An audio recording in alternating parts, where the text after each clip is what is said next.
آج کل پاکستانی سیاست ایک نئی کروٹ لینے جا رہی ہے اور یہ سیاسی تغیر کا برپا ہونا زبان زد و عام ہو چکا ہے، لیکن حکومت کس کے ہاتھ آئے گی؟ ہر بندہ سوچ رہا ہے۔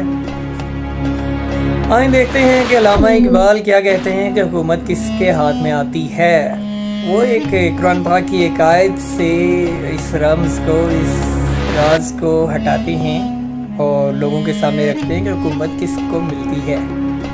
کہتے ہیں آ بتاؤں رمز تجھ کو، آیا ان الملوک، سلطنت اقوام غالب کی ہے ایک جادوگری، خواب سے بیدار ہوتا ہے ذرا محکوم مگر، پھر سلا دیتی ہے اس کو حکمراں کی ساحری۔